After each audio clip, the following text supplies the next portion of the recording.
Welcome back to Sooki Sooki, the world's first big brother. And like we do traders on the off season, which is spooky. Ooh. Sports podcast. We did it. And what do you know? Another season of Big Brother is upon us. Yes. Okay. I'm ready for the sleepless nights. Okay. I'm ready to be watching the live streams even when I'm not awake. You're watching ready? them asleep Yeah. at the computer. You know how I get down when I'm sleeping. I do like to go to sleep to other people also sleeping Yeah, it is kind of nice. at 3 a.m. I am also asleep, sleeping next to them. And I feel comforted. I'm ready to go, man. Big Yeah, brother. so last season we had a colorful cast of characters. We had Angela, she's kind of like the emotional spark plug of the season, like whenever anything was getting chill, she was like, nope. Emotional spark plug is the perfect way to describe her. Oh my God. I could literally see it. Yeah, I she's can like physically see it manifesting on her. yeah, she's like a little Energizer bunny of drama. And everybody loved last season, me included. And you know what the producers said? They said, cool, let's run that back. No, literally copy paste. Let's do that whole shit again, okay? There's a crazy lady who wears glasses and sells real estate. Oh, she's crying. Get her ass over here. Get her ass over here. She'll be our new Angela. Oh, she sells insurance. That's okay. We don't have to tell anybody. It's okay. She's That's an basically agent. the same thing. She's an old lady agent of some sort. So as long as she cries and she's older and she's a lady and an agent of something. Oh, it fits she's the trying to bill. get the young people to fuck each other already? Ah, score. We knocked it out of the That park. was crazy. Yeah, and they got their Matt clone. They got their Mackenzie clone. They got their Joseph. They saw a guy with a funny mustache. They were like, you look suspicious. Come be on our cast. Yeah. Yes. Yeah, I feel like we got a lot of similar. Obviously, like you get a lot of the same archetypes. Like they always include like one like weird country boy. There's always, Except last season. Yeah, we didn't have any cowboy hats last season. No, like cowboys specifically. I think the most southern we got was Cam, right? South Carolina. Yeah. Well, Quinn's from Oklahoma, but he's not like a southern He wasn't dude. a cowboy. We didn't have any cowboy archetypes last season. But we do have one this season. And we'll introduce you to him shortly. But we're just gonna lay the groundwork for you guys a little bit, okay? For what you should be expecting this season, and give you some of our first impressions on some of the house guests, and also catch you up on some of the rule changes, because there are some new twists. several. Yeah. And they are spooky. I'm scared. I'm scared to talk about this season. Do you want to talk about like just your first impressions of the season, like of the house, of Julie's outfit, of her dumb fucking face, whatever you want to talk So about? aggressive to Julie for no reason. Well, that's my But aunt, so. That's your aunt. You could say Yeah. whatever you want. I don't know. I just feel like it's another theme. And it is cool. And it does look more good compared to other ones. But I don't feel as strongly about it as you do. I mean, that's totally fair. They did just rip off Trader Steve's. Yeah, but they can do that because they walked so traders could run. Also, without Big Brother, who's going on traders? Exactly. Okay, we create the most duplicitous and sinister game players television has to offer. Okay, you want some toxicity? Go to the Big Brother house. All right, bullying is still very much encouraged there. Bullying is allowed and accepted and a form of currency. Yeah. So, without further ado, like they did a lot of, they were capitalizing off of the traders hype. Sandoval was just on it. Sandoval kind of like just makes any show work, I think. You just love your boy, don't you? I only want to see him on my TV if he's being flogged and Tarred and feathered. And what else is embarrassing for him? More flogging? I think if Tom Sandoval spent a year being treated like a British aristocrat during the Boston Tea Party, I think people would forgive him. I don't know what that even means. Yeah, I'm trying to figure out were they treated well or not well. They tarred and feathered them. Oh, as they should. Yeah.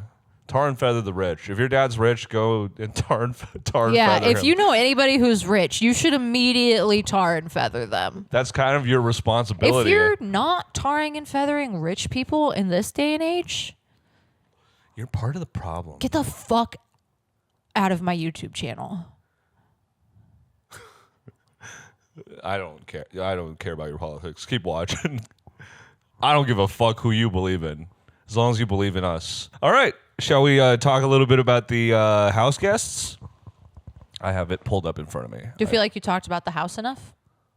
I guess there's not that much to say. Yeah, it's just cool. It's cool. It's a cool house. Okay, so we're gonna give you guys a little, glimpse into what we think about the house guests. Next up. So far, I don't know if it's that I've changed. Maybe they've figured out what the formula is, aka casting people who are creating their own mock Big Brother competitions in their freaking backyard. Yeah. I don't know if that's it or if we just came from the most insane, tumultuous season of Love Island, and now I feel like my levels are off, and now I'm just like, oh my God, this is so enjoyable and peaceful, and I like everybody. I was thinking about that. I was thinking maybe because we had just come from like Hurricane Huda and possibly like the most disappointing season of Love Island ever. But no, I genuinely think that like everybody kind of has something to offer, you know? Yeah. We've always known that Big Brother is a show of archetypes. They really cast that way. You know, they want to make sure they're hitting every spectrum of people. Mm-hmm. Not really, but like they hit their like stereotypical. Yeah, they get all the important stereotypes that you know are gonna cause drama or have something interesting to say. And so far, I mean, we're 2 episodes in, so we're starting to see like who the problematic people could be. Yeah. But so far, I don't have a problem with anybody. I'm liking everybody so far. For the most part, I'm just enjoying the season. I feel like I'm on vacation and I'm just like in the sun, enjoying the sun beaming down on me, but the sun is Julie Chen and she's gracing me with another good season. I'm so excited. I don't know. Maybe maybe I'm going to jinx it. I'm not going to think about it too much. I don't expect anything that's going to top last season, because last season was just kind of chaotic and messy. I would like this season to play out differently, you know? Like, I don't want it to be a repeat of last season, because that would honestly be boring and predictable. I want it to be like a different kind of Big Brother season, you know? I do want it to be like last season in the sense that it was so unpredictable. Like every week I had no idea who was going home. And we'll talk about this later, but I think a rule change that they implement from last season is what's going to keep it unpredictable. Why don't we just talk about it right now? Well, are we talking about the people though? We can jump back and forth. It's okay. We're loosey goosey. We're jazz. We're doing jazz today. We're jazz, which means we're jazz. We're jazz, which means that cows really like us. Oddly, Fun fact of the day with Adouria. Cows like jazz. So yeah, like Doria mentioned briefly, there have been some twists, some rule changes that happened this season. One of which I think is probably one of the more impactful ones, is that they made the BBAI competition, which for those of you who watched last season is a after veto competition that happens on elimination night, where and it changes the mechanisms of the HOA nomination as well, because the HOA has to nominate 3 people instead of 2 people. Mm-hmm. More blood, but also way less secure blood. You know, the what I see as the central purpose of the BBAI competition coming back is just they want to encourage as much bloodletting as possible in the first couple of weeks. It's crazy to think that we went from an HOH could nominate a max of 3 people to now a max of 4 people. Yeah. If assuming one of them wins a veto, it's an extra 2 people at least that are going to stick around and have a problem with you, have a reason to nominate you. Yeah. But I do like it because last season it made the voting so unpredictable because there was no way people could plan ahead and backdoor anybody because of the AI comp. So good job, Allison Grodner and CBS. Good job. I like this one. So yeah, big fan. Big fan of the BBAI competition. And the other 2 rule changes we'll discuss after we chat a little bit about the house guests. Yeah. Which is like, as Adouria already mentioned, I feel like everybody has been holding their own. I've noticed that everyone has been getting equal time in the diary rooms, which I think is a good sign because that means no one's kind of like a dud. Yeah, everybody's interesting in some way. Everybody's contributing. So There's like 6 D1 athletes in the house. there's so many. They're like, oh yeah, I'm a D1 baseball player. I'm a D1 track athlete. I'm a D1 cheerleader. So first up, we have Adrian Roca. And, before we get started, he was the first person to be introduced, I believe. And as soon as I saw him, I said, he's going to win. That is the first thing you said. Yeah. He does have an advantage over the other players in that he not only probably built his own wall comp, but is actively practicing his own wall comp in the backyard while his siblings squirt him with a water hose. And, oftentimes when we get guys like this, it can go one of two ways, It can go the Quinn way, which is like he did too much too fast. He thinks he's better than he is. Yeah, he's smarter or he's not as smart as he thinks he is. He's not as prepared as he thinks he is. Still remains to be seen. I mean, For sure. It's still early, but... or the alternative is he's going to win. Yeah. It's one or the other. It's one or the other. He has a ton of praying mantises. He does. Yeah, he's kind of our Quinn archetype where he's just kind of the weird guy, super fan. I have to say, I feel like half the cast is weirdos this season. Half the cast is Quinn archetypes. There are a lot of weirdos. Even the hot people, even the like conventionally attractive people are weird on some level, except a few of them maybe. But yeah, he's a carpenter. I had no idea that was even a thing. It explains why he makes all his own sets. Oh, Yeah. sorry. I was looking at this, but thinking it said this, and I was like, holy shit, she's 43. Oh, yeah, and Adrian is 23 years old, and he's from San Antonio, Texas. He seems like a nice, kind of quirky guy. And go Spurs. Go Spurs. All right, Amy Bingham. She is kind of our Angela duplicate of this season. Already cried uncontrollably over a situation that literally had nothing to do with her, which we'll get to, but... So excited to be in the house. Seems sweet on the outside, but also seems to be harvesting a little bit of crazy on the inside. You know? Yes. There's something in there. Oh, something we didn't mention earlier is that this season, we're told, has 17 house guests. You could put this wherever, but there's 17 house guests. So we have a surprise house guest we don't know about. Yeah. But this is our first 16 that we are introduced to. Yeah. So these are the people, just the regular house guests. The 17th house... No. That's not true, actually. The 17th house guest did come in with the rest of the house guests. Yes, but we'll talk about that later. Yeah. It got a little confusing. We can't get into it yet. We can't get into it We yet. don't want to. We're too excited. But, like, it's not our fault. They just made it confusing. Yeah. So, yeah, Amy, she seems like, just like a cauldron of, like... Emotion. Like frankincense and, like, marshmallows and mayonnaise and then, like, just a little drop of Chemical X, Yeah. Yeah, Chemical X is right. Yeah. So we have her as like our primary like our early season prediction for like crier of the season. You know? Yes. She's gonna be a crier. Yeah. She's gonna be emotional.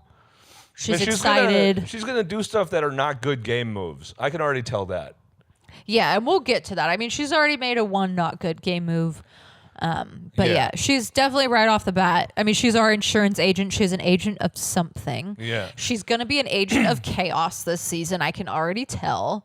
That is my prediction. She's gonna be like the pot stir, which I hope I'm proven wrong. I'd like to see her become like a sensible, like good game player. That would really surprise me, and that'd be the twist I'm looking for with her.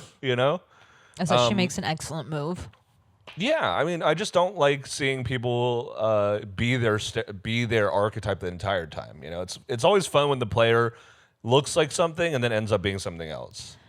Big brother, you're never casting people who look like something and then are something else. You love your stereotypes, you sick fuck. I don't know what level I'm on right now, but I have a lot to say. Okay, well, you got a lot to say. Say something about this bitch, Ashley Hollis. You know what? She's Elle Woods, she said. That was before Like when she was first introduced. Before we get to the stuff that happens in the episodes, I'm not going to say anything about what's going to happen later or give any opinions about this player, because for all we know, she's just a lawyer, Elwood's archetype from New York. She's attorney. Is there a difference between an attorney and a lawyer? I don't think so. I think an attorney is just an individual lawyer. She's attorney law. She's Elwood. She do paperwork. She's smart. She New York. She New. I was gonna say Apple. she New York. She 25. Her frontal lobe just fully formed. Or maybe not. Or maybe not. We'll see. Maybe it's still forming. Ashley, she's like our hot, smart girl. And that's all we'll say about her. I think. Yeah. That's it. I'm sure we're gonna talk about her later for either a good reason or a not so good reason. Next up, we got Ava Pearl. And she is a professional homeless from from New York City. She's so 24. Where Ashley is thriving, Ava is on the other end. She's part of the blue collar, the grit and grime aura painters of New York. Yeah, they live different lives. Ashley's an attorney. Ava has a made-up job, which is she's an aura painter. Yeah. She's a big personality. It seems like they kind of split their Quinn casting up into two people. I love her interview. This was something that you pointed out. Yeah. So if you want to steal what I'm about to say and say it instead because it was your idea and I'm yanking it. No, but that's so respectful. Go ahead. No, that's so respectful. I like the part when she was like, I'm the black sheep of the family. All my families are teachers. I am an art teacher. I'm different. Yeah, she's kind of adorable. She seems really positive. Definitely seems like she has her head in the clouds a little bit, but that might just be first appearances. Who knows? She might be a fucking crazy, psycho, cold-blooded bitch, assassin, spider killer. I feel like she's going to be like secretly sassy, which I'll tell you why when we get to that moment. Uh-huh. But yeah, I feel like she's going to be like quietly sassy. I feel like people are going to assume she's their friend and then she's really going to be like talking shit in the background. I feel like she's going to be smarter than we think. Maybe she really can see auras. And maybe that's how she'll win the game. If you can see people's auras, that is a huge advantage, and she should be removed from the house for having... Vince's aura is yellow. He's going to put me on the block. I'm going to murder him. I'm going to kill him in his sleep. Yeah. Because that is okay by the Big Brother rules. It should be. I think, no one's ever tried. We don't know if it's a rule break. We don't really know. No one's ever killed anybody in the Big Brother house. What if someone does and they're just like, what do you got? Keep going. Yeah, keep doing the wall comp. I think the closest we ever got was that one super old season where that crazy guy with the weird tooth in the kitchen was like, I could stab you right now with a knife. Yeah, that was wild. Anyway, next Ava up, Pearl. You want to introduce the next guy? Yeah. Okay. Next up, we got Jimmy Haggerty. We got Jimmy Haggerty. He's a AI consultant from Washington, D.C., and he is he seems like he's going to be like playing. That's all I can say about him right now is that I know he's for sure going to play. I got this from his interview and not anything we've seen so far is I can tell he's going to be the power hungry guy who tries to take control in the beginning. No, that's exactly what I mean. He gives very type A. He's an AI consultant, so Yeah, he's a strategist, clearly a smart fella. I'm not going to say he's dumb. He's also from Washington, D.C., so I just feel like, I don't know, my immediate thought, anybody who's in Washington, D.C. is like, you're playing games. You're playing games in there. She just doesn't trust politicians, and that's fair because they're scum. I don't trust Jimmy, but I feel like he's going to have an easy time probably getting control. To your point, though, I feel like that might, just if I were to make it out of the blue, completely unsubstantiated claim, is I think he's going to go the same way as Tucker, where he's going to burn bright and then burn out. Yes, but I don't think he'll go the same way as Tucker. I feel like Tucker, we could tell he was ready to go home. Right, he's going to be kicking and screaming.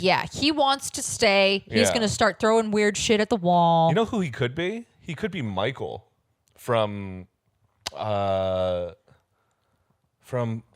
whose season was that? Season 24? Was that Taylor's season? That was Taylor's season. Michael, the tall gay guy from Taylor's season who on his way out was like, fuck that bitch, don't trust her. Yes. To his best friend, I could see that being him. I respect what he was doing as a player, which was like he was just fucking trying to, as a super fan, he was trying to stay. No, I completely respect what he's doing. And if like Jimmy ends up being a similar kind of character where he's very like competitive and kind of an asshole, then I'm cool with it. If that's who he wants to be, I'm okay with it. Yeah. He's going to be that guy. I never hate that guy. I hate the guy who's like not trying. That's my least favorite Big Brother player. Yeah, or I hate the guy who thinks that he's running everything and then can't win anything. Or a guy who's running everything and is actually running everything. I think that's super boring also.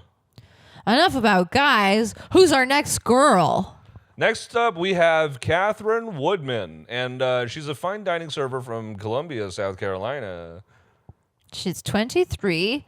She's a young lady. Do I sound like that guy who reads out single ladies for Lord Farquaad in the first Shrek movie? What? She's Snow White. She's a lady who likes to sleep a lot. Or something like that. I can't remember what exactly it was. Sorry, it's been a while. I cut you off. It's been a while since I've seen Shrek. I'll put 25 minutes of Shrek above so you guys get the joke. The part of Shrek that I love the most is "Do the work, I love you, Daddy." Yeah. So yeah, next up we got Catherine, and if I'm remembering correctly, she's our Leah of the season. That's what we're assuming. She's like very pretty girl archetype. Yeah. I think she's gonna cause some drama. Not like directly, but I can tell based off of her interview that she has a lot of strong opinions. Like right off the bat, she was like, I'm a raging feminist. Here for it. We'll be rooting you on, supporting your rights and wrongs all season long. Yeah, she seems like a smart lass, and she talked about in her intro interview where she was like, you know, she had a little bit of a rough upbringing. She clearly really values independence. Mm-hmm. She's a little bit blunt.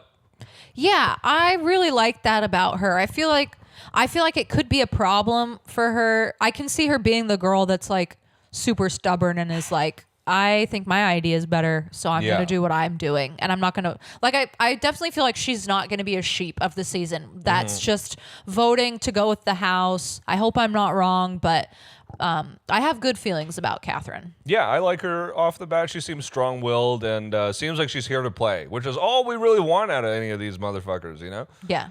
All right, next up we have Kelly Jorgensen, and she's a 29-year-old web designer from Burbank, South Dakota. I like Kelly because Kelly comes from a small, tiny town. Yeah.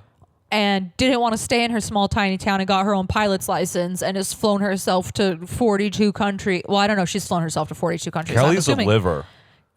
She's a liver? She's a liver. She likes to live. When I heard liver, I just thought you meant in here, and I was like, what do you mean she's like filtering stuff? No. She's a liver, dude. She lives it up. Yeah. She's been to 40 countries, half the Mexican states, half of Mexico, and all of the 50 states. Yeah. So she's a liver.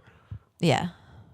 And she seems like a character, you know. She came into the house dressed up like Velma from fucking Scooby-Doo, so we know she's going to be a quirky lass. She does a lot of gangly movements with her arms that are kind of like bug-like, you know? Yeah. A lot long fingers. She's the official long finger chick of the season. Do you have anything else to talk about with Kelly? No, I feel like the stuff I have to say about her, we have to get to later. Okay. All right, next up we have Keanu Soto. He is a 33-year-old dungeon master from McKinney, Texas. And as sexual as that sounds, it just means that he runs Dungeons and Dragons games, which is pretty sick. Yeah. Yes. Yeah. He runs Dungeons and Dragons. He looks like he should be a part of the bloodline. Am I allowed to say that? Can I say that? No. It's okay. He looks like he should be he should be wrestling or, you know, punching people's faces in for pay. Yeah. I don't know. He's a very big boy. Well, he is doing that in a fantasy way. He is doing it in a fantasy way. Instead, he's a dungeon master. I don't know. You have any opinions or feelings about Keanu? I think that there's a little bit of a, you know, as with every season, there's going to be a buff guy alliance at some point. Mm-hmm. And that's the only thing I can really see for him because I haven't really learned anything about him. Maybe the fact that he plays these Dungeons and Dragons games means that he's a better actor, which means that he's able to lie better. it's a stretch. It's too Yeah. early to say with him, and he's really gotten very little screen time. Yeah, and I feel like there wasn't enough in his interview versus like now I feel bad because I feel like I'm able to pull so much from other people's interviews, but I honestly like don't truly remember much of his interview aside from that he's Dungeons and Dragons and he's Big Boy. Oh, and Yeah. he was named after Keanu Reeves, which Yeah. is clear. I don't remember anything. I think those were the key points. That's it. So that's he's a big guy, so you know, obviously he's already getting. I was saying to Adoria yesterday, I was like, man, if I get into the Big Brother house, because I'm a big, like, tall guy, you know, even if I'm not in shape, people are gonna think I'm gonna be like a threat just because of my height. If I get into the Big Brother house as a big tall guy, the first thing I'm doing is I'm spilling something. Yeah, just like wow. Yeah, knock something over, implant it into people's heads that you're an oaf. Okay, you're an OAF. If I get into the Big Brother house, it won't be a problem for me because I already am clumsy and I throw up easily. Oh my God, I'll get into the Big Brother house and throw up from excitement. They'll be like, this bitch is not a threat, and somebody will immediately make a final two with me, and I'll say yes to all of the final twos, but I won't really. No wait, fuck! I got myself outed by accepting too many final two offers. You're out. No way! You overplayed your hand. Julie, I'm not ready to meet you. All right. So that was Keanu Soto. And next up, we have Lauren Dominguez. Or is it Domingue? It's Domingue. Yeah, Domingue. Lauren Domingue from Lafayette, Louisiana. She's a Southern belle who does bridal consultancy as her job. I feel like that is the most Southern belle job to have. It totally fits her, too, because she, like, I'm not going to talk about her looks. Everyone's going to talk about her looks, okay? Her vibe is that of a Disney princess. Yeah, she's literally got like resting, smiling face. She's Yeah. like She's got resting, I have woodland critters as friends face. I have woodland critters who help me with my chores and sing to me and wake me up, and yeah, I have a she's platonic relationship with 7 short men face. That's what she got. yeah, she's our cute girl archetype, Disney princess, nice bubbly girl. Yeah.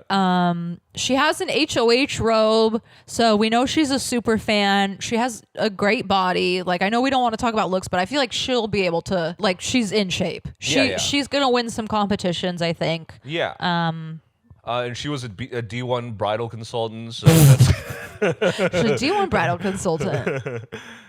yeah, she seems smart too. There's a little something later that happens that kind of tips us off that she's like thinking one step ahead or maybe thinking one level above everybody. Yeah, we'll get there.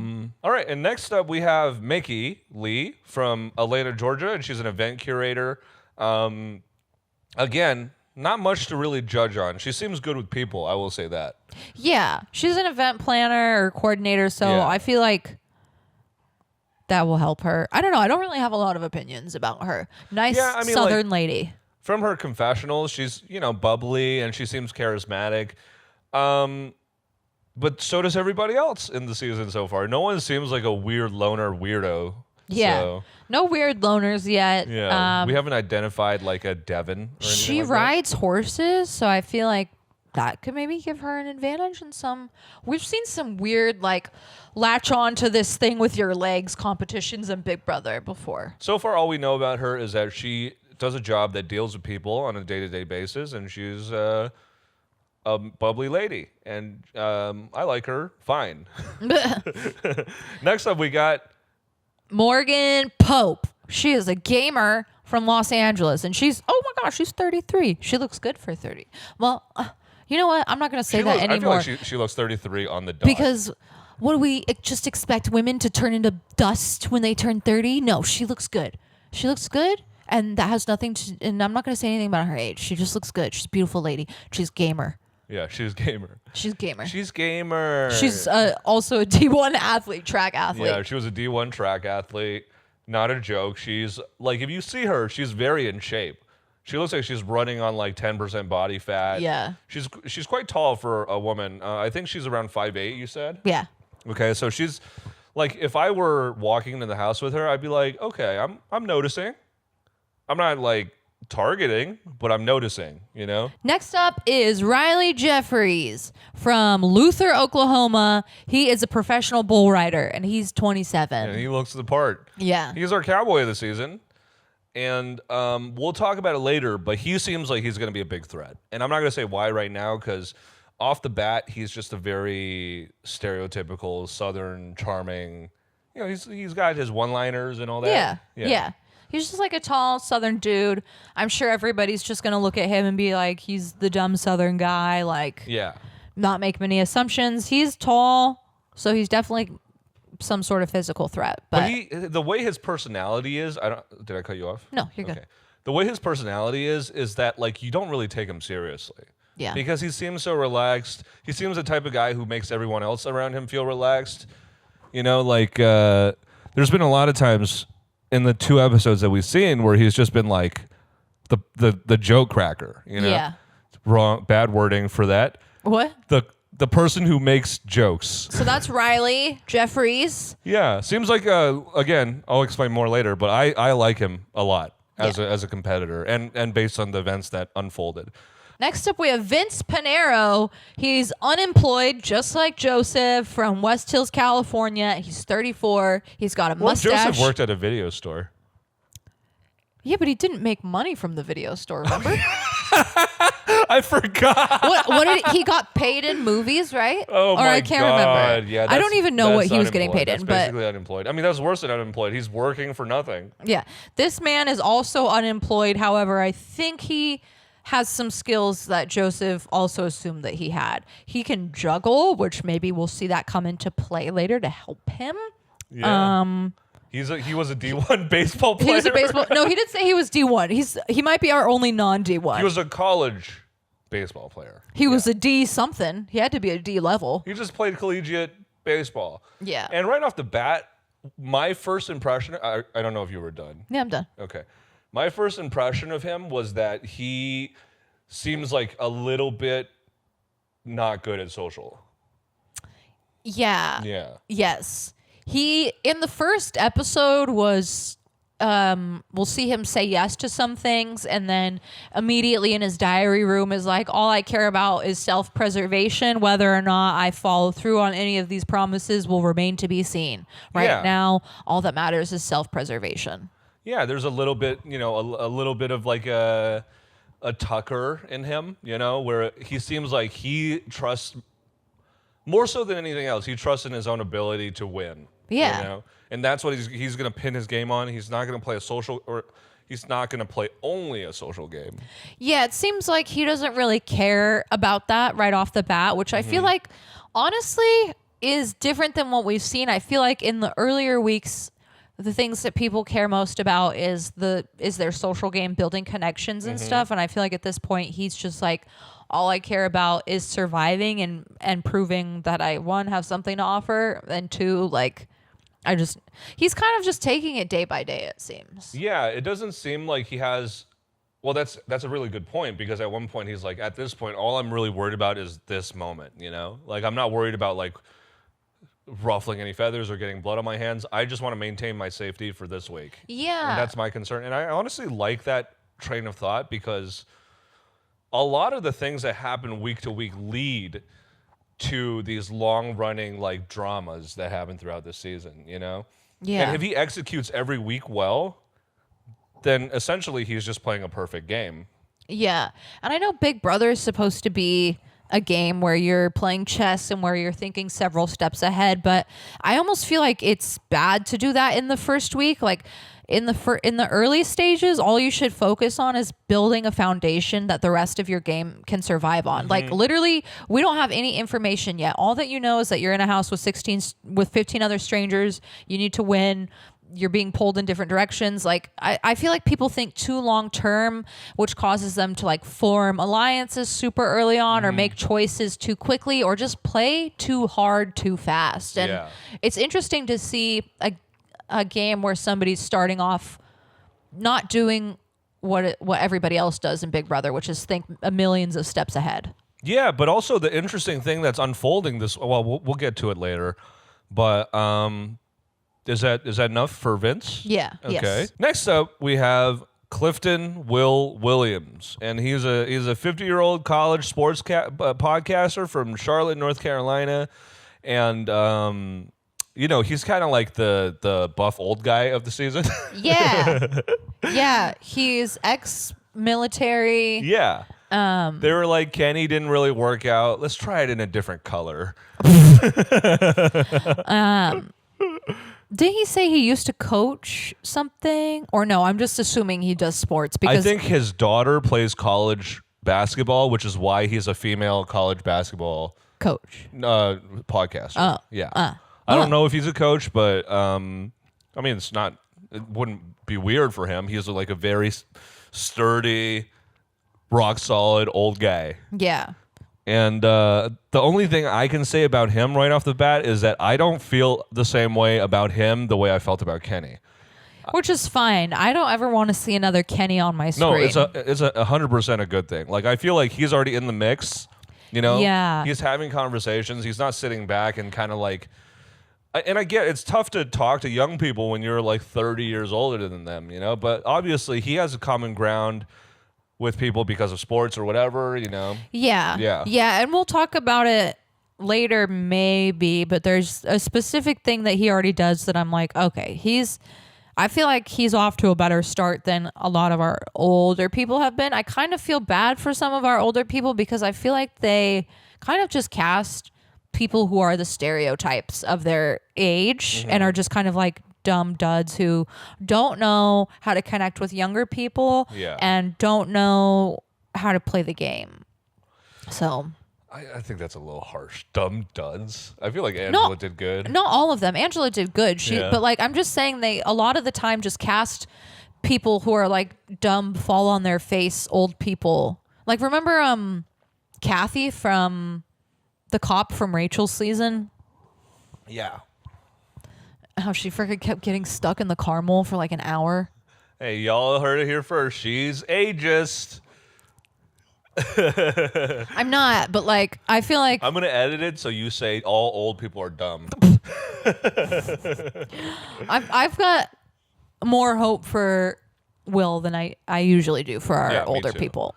He also just seems really sharp. Like he's like the difference I think between him and a lot of different people is that because of that military background, he knows how to deal with like a wide variety of people. Because he's well traveled and all that, he's been in different countries. Sorry. He's worldly. Yeah. All right, let's move on. Next up, we have Zach Cornell. He's a 27-year-old marketing manager from Cartersville, Georgia, and he is our Matt of the season. No, literally. Also, like half Filipino baseball player, right? Was he baseball or no? I think Matt played football, but I can't remember. But yeah, athletic, half Filipino. Looking for love also. Handsome. He doesn't have crazy eyes like Matt. I'm pretty sure Matt was also a marketing manager. Probably. Yeah. He was handsome. Yeah. He's handsome. Great hair. Smart so far. Southern boys also? Both Southern boys, yeah. He's definitely our Matt archetype and looks fit. Not much to say about him. I mean, we know he's going to do well either because of his looks. There is something to say about him, which is that he like read that first competition so well. Yeah. But we'll get to that when we get to the competition. I'm the one jumping ahead now. Look at me being rusty. We're not that far off from that though, so it's okay.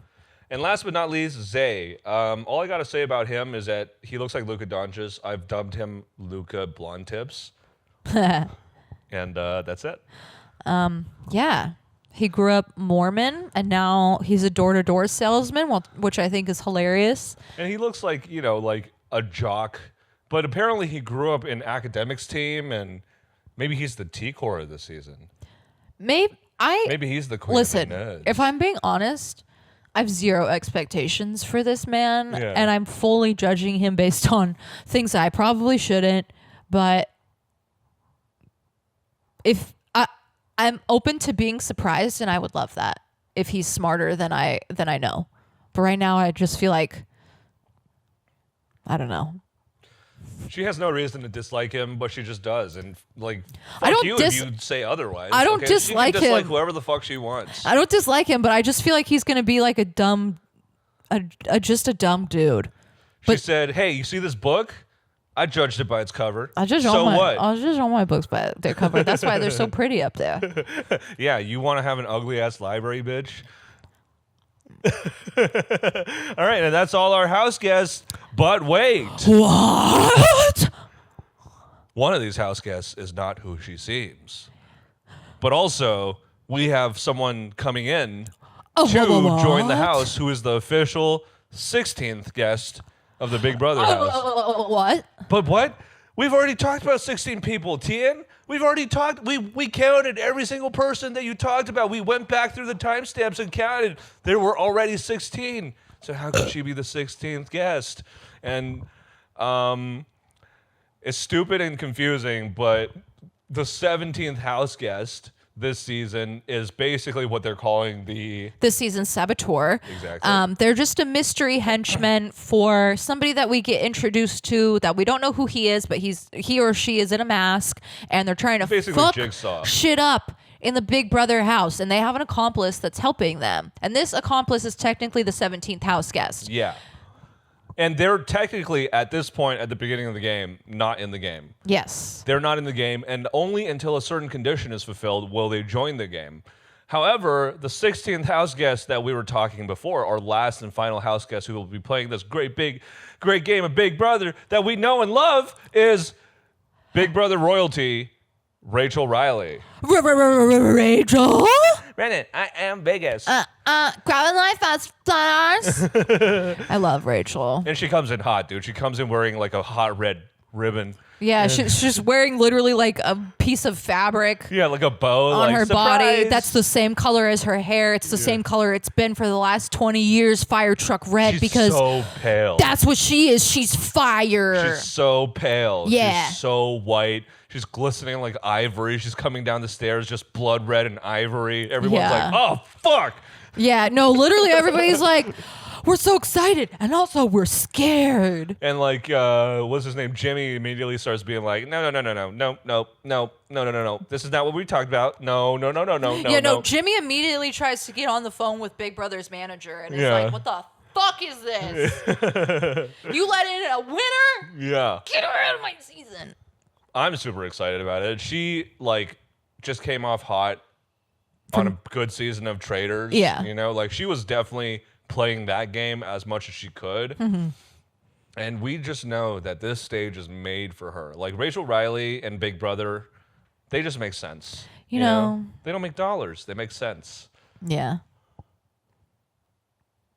I thought you were trying to say something. No, sorry. Because you went, and I was like, that's my cue to stop. I hope somewhere in Florida, Boca Raton with her baby.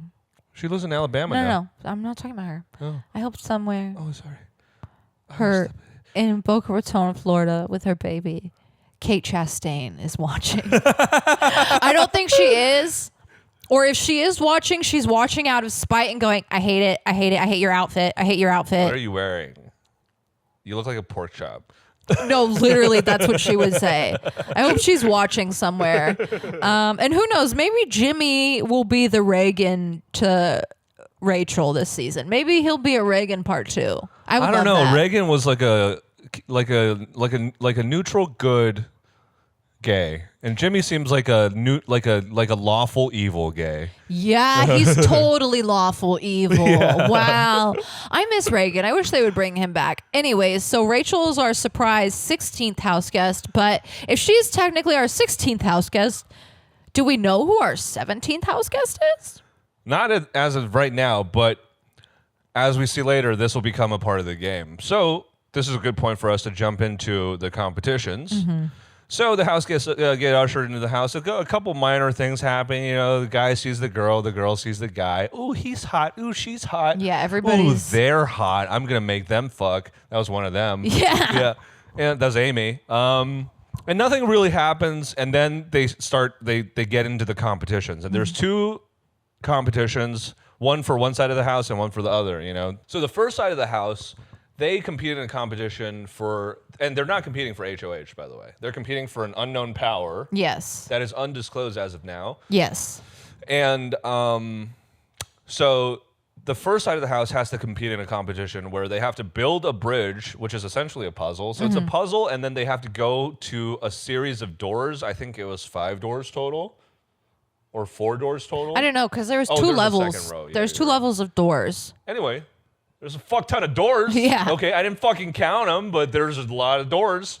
And Julie's behind one of them because she's been kidnapped. She's been kidnapped. And the way you tell where Julie's behind is she gives you a bunch of clues, most of which are false, one of which is true. Yeah. And whichever one is true is the door that she's behind.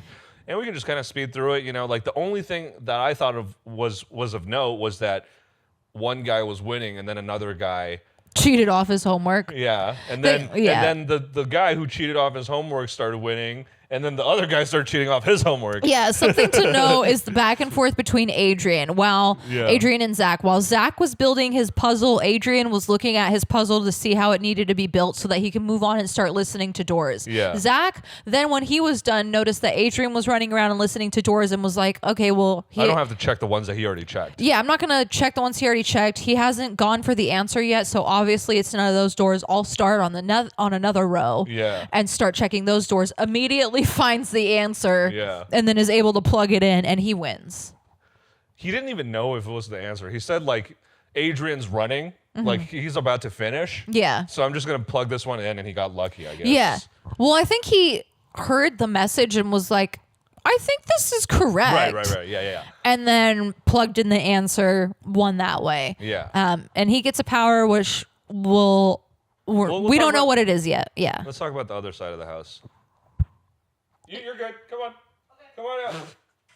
This is our roommate, Danny. He sells leather by the freeway. He sells leather by the freeway. Made out of dog hide. Buy dog leather, Danny. Off to the freeway. So anyway, the second competition that we get into is so much harder. It's fucking crazy. It's so much harder. Yeah. Earlier in the episode, there was a relic under the TV, which was referred to as the HOH relic. At some point, the lights went off thanks to frickin' the mystery house guest. And the relic disappeared. So they have to go find out which is the correct relic, and it's stacked a bunch of... Let me explain this better. Okay, so their competition is that they have to go figure out which relic is the correct relic, and it's stacked up against a bunch of fakes, and slowly clues start to reveal themselves to the players so that they can kind of figure out which one is the correct one, and you have to keep guessing, and if you get it wrong, you fall through a trap door, which is awesome. Yeah.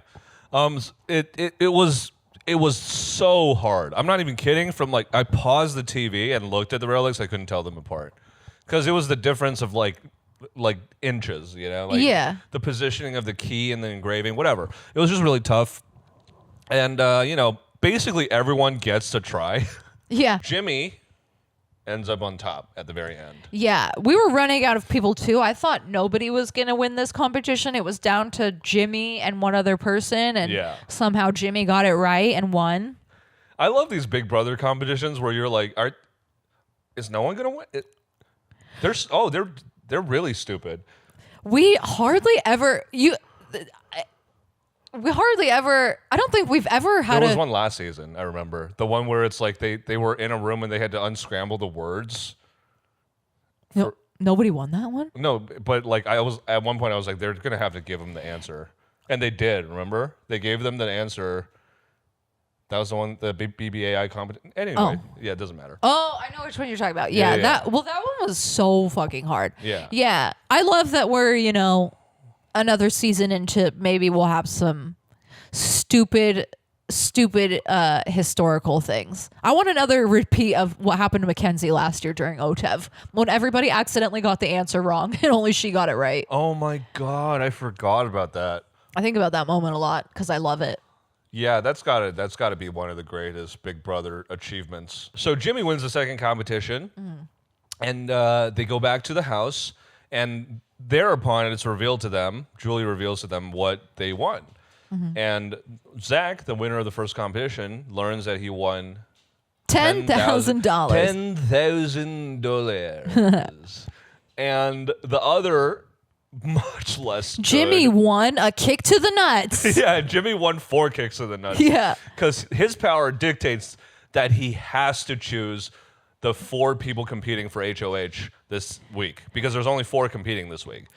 Here, you get a down payment on a new car from CarMax, and you get to make a game-changing decision that could dictate the rest of your game and you kill get to you. make people not like you. Yeah, yes.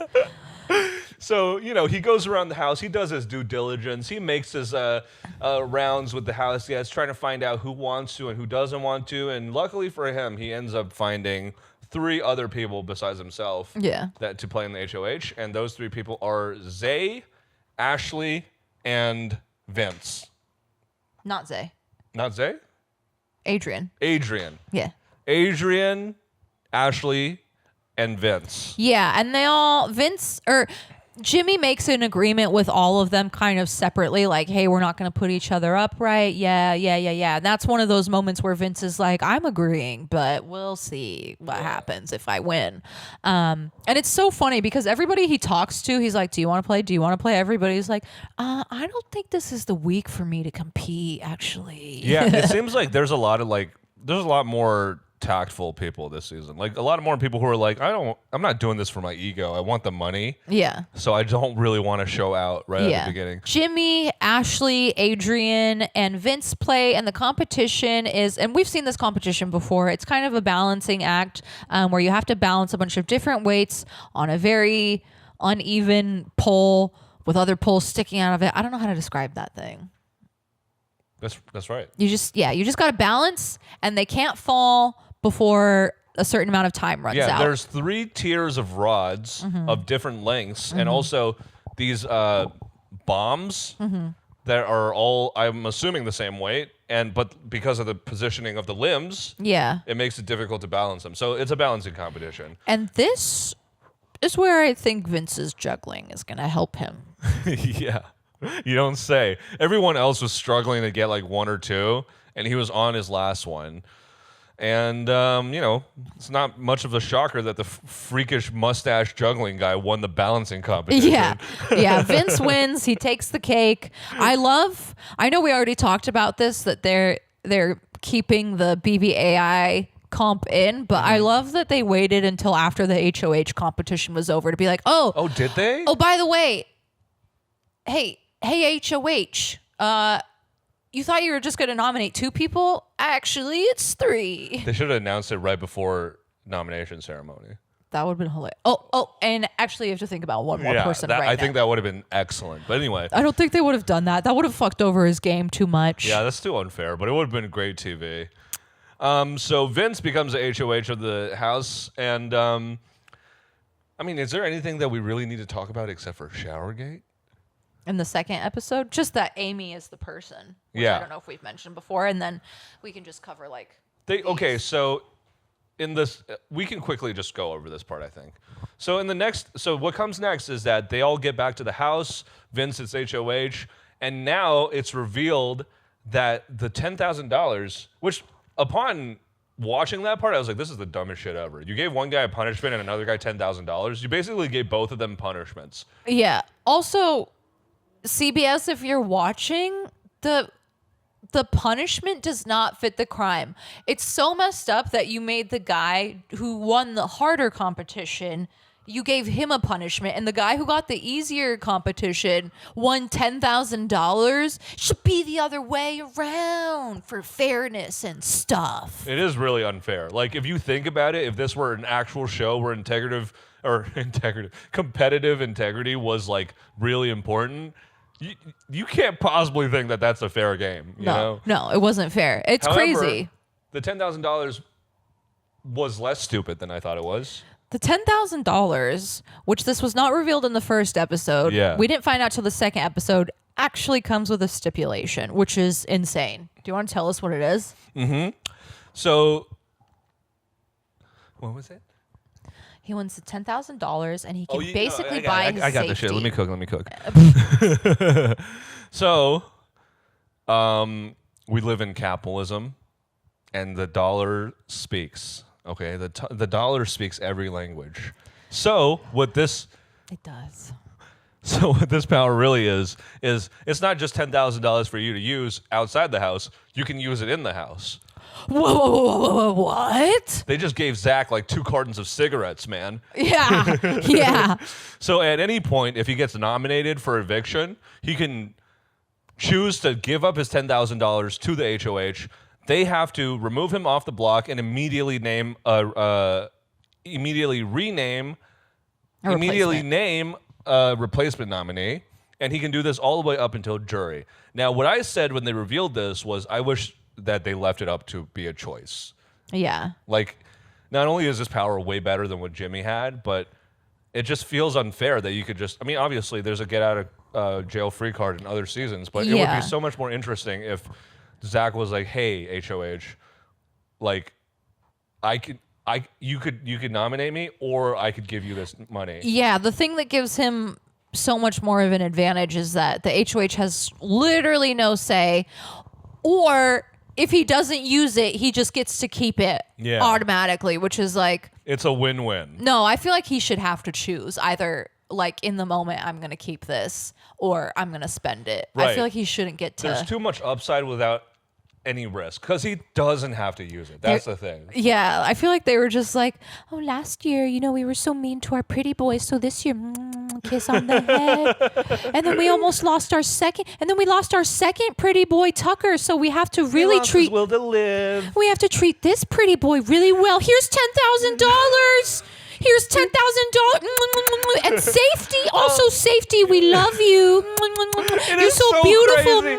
If you think about it, he got $10,000 or safety, and Jimmy got to make enemies. Yeah, Jimmy got to potentially make enemies and ruin his game in the first week. It's fine. It didn't end up being that big of a deal, but like, anytime you have to make a decision that includes other people, at the beginning of the game. At the beginning of the game, you're fucked. Something else that we should also mention that happened right in the beginning. I just thought of the perfect analogy for what my game would be at the beginning of the game. What? It'd be white noise. I love I'd be that. saying a lot, but nobody would be noticing me. I'd just be like, yeah, what's up, dude? Hey, I'm Tian. Nice to meet you. I think my game What? would be, and stole this from Mars. Brown noise? No, stole this from Mars. Shout out Mars, who's not watching this because she doesn't watch Big Compelling Brother. background noise? I would be compelling background noise. Hell yeah, You know, dude. like, I'm on, you see me. Sometimes you zoom in on me and I'm making a weird face, but you're not really listening to me. You don't really know. You just have me on in the background for comfort. I'm just there for comfort. So, along with the power being further explained, we also learned that the house guests learned that there's an imposter in the house. And they get a chance to kind of have like a quick powwow and then decide who they collectively think is the imposter. And if they get it right, then the imposter has to go home. Yeah. And so the only way the imposter makes it into the actual game and becomes an actual player, now that doesn't mean we like the imposter won't be doing fuck shit throughout the season. Yeah. It just means that they'll be competing for the $750,000 is if they don't get chosen. Yeah. So right off the bat, like, we can kind of speed through it. There's a couple names being tossed around. There's Zay, there's Keanu, but it seems like a lot of people are really sussed out by Riley just because of his carefree demeanor. Sometimes he jokes around at the wrong time. Yeah. Also, something Jimmy had mentioned was that he was pretty adamant about not playing in the competition, which I don't know why that made other people think it was him, because also nobody else, but they were like, okay, he didn't want to play? Suspicious, even though I also didn't want to play. Yeah, I feel like that's not really a leg to stand on, because I feel like as the imposter, you have less incentive to play because you don't need HOH. That's why they think it was him. Oh. Because he didn't want to play. I'm the stupid. I'm the stupid. We do have to talk about the have-nots at some point and how they have safety. Yeah, well, you can just bring it up real quick. So Rachel, I'm guessing Big Brother flew her a floaty and was like... wait, let's finish the imposter part. Yeah, imposter. Yeah, so they all guess Riley. They vote Riley. Riley says something sick. He's like, I'm going to just leave my shit right here. I ain't going to goddamn place. Yeah. Yeah, and they're like, oh, it's not Riley. Yeah, and then he's like, I told y'all. And here's an important thing to mention. I think inadvertently, Big Brother gave Riley a huge power, which is complete trust on day one. Yeah, he has so much credibility because he told everybody it wasn't him. It ended up not being him. So they're not going to look at him sideways. And there's also an added element of like people are less willing to bring his name up because they don't want to make an enemy out of him because they already picked him one time. They are already kind of got his blood Yeah. on their hands. Somebody else that they did mention was Zay, and I think that'll come back to bite him in the butt. Something similar that you mentioned that happened in Traders was what we're now coffin referring to theory, as yeah. coffin theory, where if somebody starts thinking something bad about you, like it's too late. They'll have to, as soon as anyone has suspicion on you, they're not gonna stop having suspicion of you until they go home or until you go home. Yeah, I think that's correct. Yeah. But something Lauren had mentioned, which nobody else thought of this, was before they voted, she was like, oh, well, Has to be a girl. it has to be a girl because they just brought in Rachel and now there's an uneven amount of girls and boys. Yeah. Which was so smart. Nobody else had that thought. And you know what? She was right because we Yeah. find out who the mystery saboteur is, and it's Amy. Which I called it. I called it like before they revealed it. Yeah, my grandma thought it was Vince, which was too obvious. Yeah. I feel like they tend to pick a lady who doesn't fit the bill of like a saboteur, you know? Yeah. And it's usually like a lady or like a shrimpy guy. Yeah. Yeah.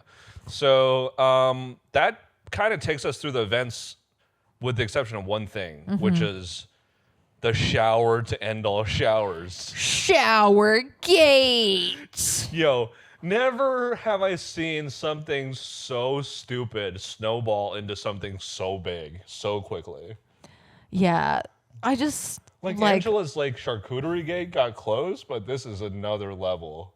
I've seen Angela spiral pretty crazy, but I've never seen like it's just fucking dumb, bro. What are you doing? So dumb? let's set the scene, okay? I'll set the scene for you, and you can give me how you feel about it, okay? Okay. So and it's interior HOH room 9, okay? Vince is sitting on his bed after a long day of competing. Can we do voices? Can I be Ashley? Yeah, that's what I was gonna do. I'm gonna be scene setting. Okay. And all he wants to do is shower and lay his head to rest. And Ashley comes in with 17 bottles of shampoo, with 18 different kinds of sponges and loofahs, and then proceeds to take an hour and a half shower at like late. It was like bedtime. Oh my god, the shower is so big. Yeah. Goddamn bitch, get the fuck out of my shower, bitch. Fuck, I gotta wash my mustache and shit, bitch. And that's a scene. Yeah. And it was so bad, and she took so long that everybody in the house was talking about it. Yeah, she was upstairs showering so long that everybody downstairs was like, where's Ashley? bitch still She's showering? showering in the HOH room before Vince. Oh my God, that's fucked up. And then she came down and they tried to give her subtle hints without being assholes. Like, hey, maybe you shouldn't shower in the HOH shower before he does and They take don't a long even say shower. that. They No, don't even say no, that. they don't say that. They're trying to give her nice hints. Like Yeah. Catherine is like, did Vince shower? And she was like, no. And somebody else was like, what was he doing? And she was like, just laying in his bed. Yeah. And so people start talking about it, and obviously they need things to talk about. They just met each other. Anything that happens in the house, they're going to talk about it, you know? Yeah. And also the first week, like any sort of teeny tiny mistake is enough for you to be on the block, because at this point, nobody has any reasons to put anybody up on the block or hate anybody. So Yeah. even the teeniest tiny thing, people are going to be like, look at something to get the heat off of me. Let's all talk about this. That bitch took a long shower. That's kind of rude. Yeah. And I think she never really fully thought she did anything wrong, which is why she never approached it the right way. But she kind of like, it's not the fact that she took the long shower that got her into hot water. It's how she reacted to it. You know, it's the fact that after she heard, so Amy and her are close, and Amy went and told her about, like, you know, people have been talking about your back, bitch. You took a long shower, maybe the longest shower in all of Big Brother history. Yeah. Yeah, and then so she starts getting paranoid, and she starts trying to pull Vince, but Vince has been talking to people all day about who he's going to put up. You Yeah, know? everybody wants to talk to the HOH on the first day. They want to get their chats and be like, I can offer you Right. my soul. Please love me. And she just keeps coming in and interrupting, And I think that's what turns Vince off, because I don't really even think he was like that mad about the shower. No, he was like, I didn't even care about it. Like, yes, did I want to shower and go to sleep? Yes. Am I talking about this as much as everybody else? No. Yeah, he literally talked about it the less. And he was like, I also owe her safety. Like, we kind of made these promises to each other. But as he's kind of talking to everybody, and then he talks to her, and he's like, I feel like you're acting paranoid, which is making me... it's making me not trust you, like, and she's being so rude. Like, she was like, how long are you going to be? Like, not to rush you, but I'm tired. She's just socially unaware, I think, also. So, like, I like that about Vince. He sat her down. He said, I don't trust you. I think you're paranoid. And then, like, essentially reassured her. Yeah. And then she kept bugging out. Yeah, like she went to Catherine because she felt like Catherine started everything, and she was just like, people are still talking about this, and she was like, I don't give a fuck about your shower, but you did what you did, and it may come back to bite you. I literally just asked you a question, and I'm not thinking about it. Yeah. And then our saboteur goes and latches her ass to the fucking sinking ship, and she's like, oh, I don't think it's right that you guys just shower. And then we get to the nomination ceremony. Also, she breaks down crying to Vince about Ashley. Like, she's not and Vince beating... is like, am I supposed to look at her or look away? Yeah, Vince was uncomfortable. Like, she's not beating the Angela allegations yet. Definitely not. And then we get to nominations. Yeah. And lo and behold, Amy and Ashley on the block. And last one is Zay. And we don't really need to talk about him because he's not going to stay on the block. And they don't really have a good reason of putting him up. Well, their reason was just that other people people thought he was the saboteur. So it's kind of that coffin theory again of like, I'm just throwing you up here because he did nothing, is my point. Everybody's suspicious of you already, so no blood on my hands. The only mistake he might have made was that he talked too much. Dyed his blonde hair blonder? Yeah, maybe that. The frosted tip's definitely a mistake, but I think he talked too much during the saboteur discussion. Yeah. So he's on the block, Amy, Ashley. There were a few alliances that also got formed during this episode. We saw one alliance get formed between Jimmy, Morgan, and Mickey called the Triple Threat Alliance. I'm calling them the Mean Girls Alliance. You just get the vibe that they're going to be mean girls. Yeah. No, not calling Jimmy a girl, but I'm saying Mean Girls, the movie, has the same vibe as these three have as a trio. What were they pushing for? I can't even remember what they were talking about. Anyways, they're the triple threat. We also had an alliance formed between Rachel and Amy called the Mom Squad. They bonded over being older mommies.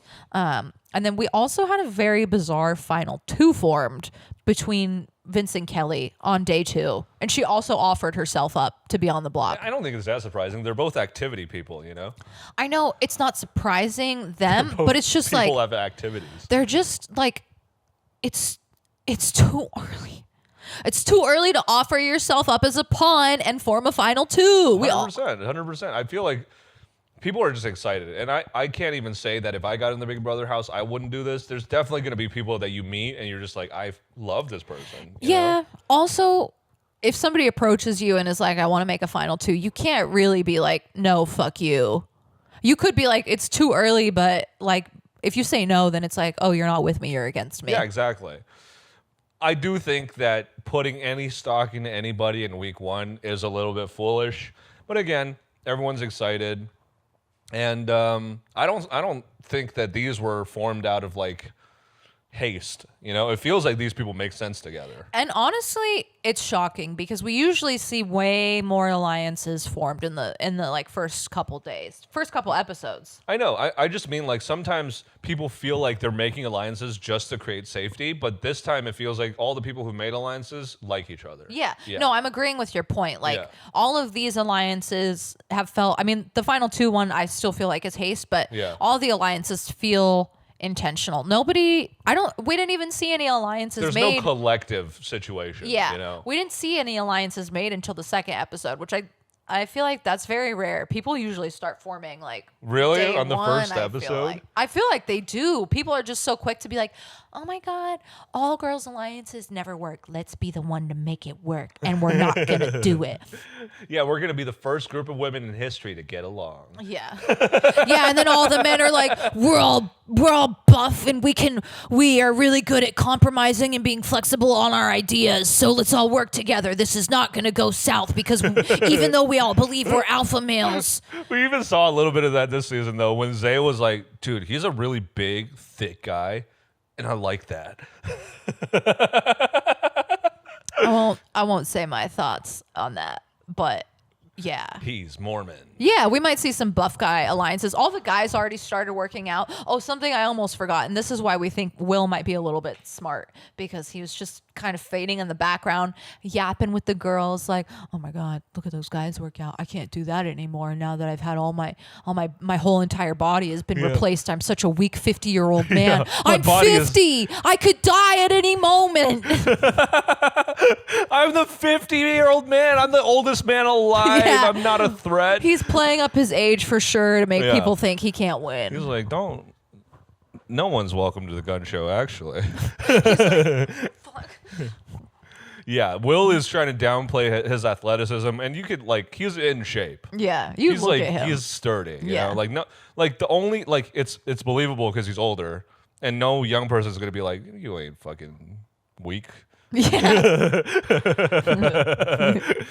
All right, and that pretty much does it for all events of the first 2 episodes, and we'll be checking in after the next 3, I think. Yeah. All right, and next we're going to be continuing a tradition we started last year with Sooki Sooki, which is that we're going to be doing our annual Big Brother Derby. You're due for a win. Go fuck yourself. You like that, Big Brother Derby? Yeah, I like Big Brother Derby. Okay. And what we're going to be doing is we're each going to randomly select 5 players from the Big Brother pool, and those will be our competitors for the season. And whoever has the last Big Brother players remaining wins the challenge. And yeah. Okay, I'm going to remember to write them down this time so we don't have to keep effing looking back. Okay. And rock, paper, scissors for who goes first? Rock, paper, scissors. No, it's rock, paper, scissors, shoot. What are you doing? No, it isn't. It's just rock, paper, scissors, shoot. It's always rock, paper, scissors, shoot. Rock, paper, scissors. Shoot. It's rock, paper, scissors, shoot. Rock, paper, scissors, shoot. Rock, paper, scissors. Shoot. Oh, I win. It's rock, paper, scissors, shoot. Doesn't matter. I went before you. I still won. No, it's rock, paper, scissors, shoot. It literally also, doesn't it's best matter. out of 3. All right. Rock, paper, scissors, shoot. Rock, paper, scissors, shoot. I win. Okay, go. All right. And my first prize horse is going to be... I really want Riley. I really, really want Riley. Oh, and I got the king of bad vibes and Hawaiian shirts, Jimmy Haggerty. Damn it. Okay, you got Jimmy. Yeah, and you want me to spin her? Because I'm closer? So Oh, don't yeah, have to you keep leaning? spin for me. Yeah. Next up, Adoria's got... Where should we get Amy? Did you put Rachel on here? Yeah. Oh! Rachel Riley. Speak of the devil, dude. She's safe for a week. I know. That's so lucky. All right. And we had a little bit of a technical issue. And while we had that blip, I got Will, which I'm really happy about. Yeah. That's my dog. Yeah. That's my dog, Coach Will. And next up, Adoria is going to get... Somebody good. Huh. Oh, no! I got Adrian. Damn. I really wanted Adrian. I got the praying mantis king. You got the winner. Okay. And next up, I'm going to get... Watch Give me Riley, bro. Watch all of my picks that I think are good be bad. I got Lauren. I got Bambi. I got Snow White. You got the Disney princess. Yeah. She's smart. She's words. She's brain. She has think. Okay. And why don't you write it on your phone so you don't have to keep leaning forward? Oh, you don't have your phone. Why don't you write it on my phone so you It's don't have okay. It's okay. And this is for me, right? Or is this for you? This is for me. Okay. And you got... No! Oh, you got Luka Blonde Tips, dude. I didn't want him. He's on the block. All right. That's 3 out of 5. Next up, I got... Zach. Damn it. Damn, I got the budding showmance. You do. That's bad, because if one of them goes, the other will soon follow, I think. Yeah, but he has $10,000 to save his ass. And another blip and another name that was done in the absence of footage. So Adouria got Ava Pearl. She got the Aura Painter. Yeah, That is her 4th she's gonna read racehorse. your auras, and that's how she's gonna win. And lastly for me, I got Kelly Jorgensen. I'm happy about that. I like Kelly. That's for me. Oh, sorry. Bitch. What the fuck? I Trying to forgot. steal my horses? I forgot. That's punishable by death in 1875. I don't want her. Even though I do want her. Okay. And last for Adouria is... You son of a bitch. Riley! She got the cowboy. I would be very happy to switch teams with you. No, that's okay. I like my team. I like my team too, to I like be my honest. team with the exception of Zay. Who don't I like? I like everybody except for... I just don't vibe with Jimmy. I think he's going to be good, though. Yeah, I think he could very easily like steamroll his way to the end if he wants. If Yeah. everybody lets him. So we'll be checking we'll be checking back in throughout the... we'll be checking... What's up, Doc? We'll be checking in throughout the season to update you on our the progress of our horse races and which horses have been turned into glue. Some might get turned to glue this week. We'll see. Yeah. And one of our horses has $10,000 to pay the glue factory. Hey, no glue factory. No, take my money. Take my money. I'm. It's only gonna save him from the glue factory once, though. Just know that. I know. All right, and we'll just wrap up and play some some lightweight little games, some chill little games. Yeah, games. Just to get us back into the spirit of the show and get us back into the spirit of Big Brother. So we got a couple games prepared for you, and what do we have first? Can this BB player beat up my dad? And are we doing specifically from this season? Nah, we don't know enough about these people if they could beat up our dad or not. We don't have enough information yet. We're going to be going based on BB season 26. So we're gonna be talking both our dads. We both have Yeah, dads. the answer will always be yes for me. Mine is dead, but I'll try to think about his living body. All right. Well, we got to start off with the main character. Would Angela be able to beat up your dad? I think so, for sure. I was gonna say low-key, I think she would. I think her just like sheer hunger and will to live. Like, What was her life in jeopardy in the Big Brother house?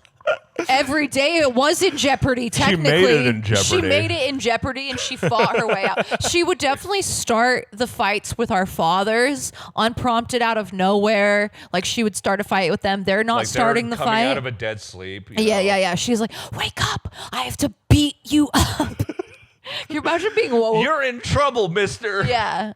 No, she'd beat up my dad. I think her tenaciousness is what will get my dad. Because my dad, like, probably strong, probably can punch, but has the stamina of, like, an asthmatic dog.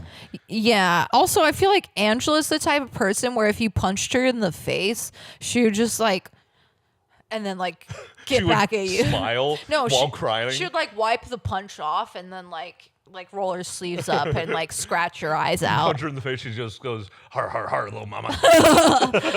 You just hear that in the background of a dark hallway. Har, har, har, har, har. All right, who else is beating up our dads? Okay. Or not? Kenzie. No. I think she can, but I don't think she has it in her. I don't think she would. It depends on what context, right? Because if it were like a real fight where she's trying to hurt him, I think no. But if she were in like kickboxing, she would fuck my dad up because it's competitive. It's just competition. There's no ill will. I think it's the emotional part of the fight that would get to her. I don't think she could beat up my dad. Your dad is harder than my dad, though. Yeah. He's got cracker tattooed on his chest, so. True. And sandwich on his knuckles. That's. When his knuckles were existing. That's fire. Yeah. That's fire. I think my dad would win in a street fight, but I think in a competitive setting, her reach, man. She's got like, what, 4 feet standing reach? She's got a big wingspan. Yeah. Yeah.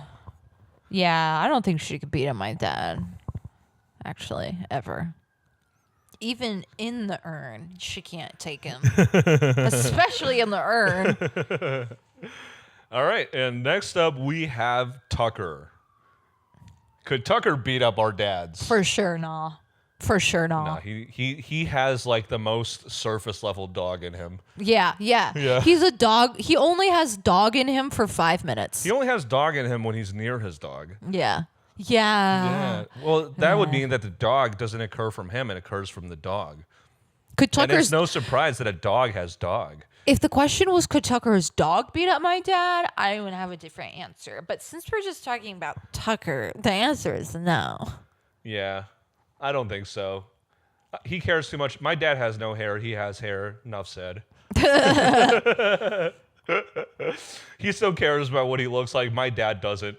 Yeah. My dad, like, you break his nose, he wouldn't even notice. I don't know why, but I feel like if your dad were in a fight with Tucker, he would use his guitar on him. Like, play him a song or hit him in the head. Yes. But like, play a little bit in between the fight and then hit him on the head over it. And I love that. And then make him buy him a new guitar.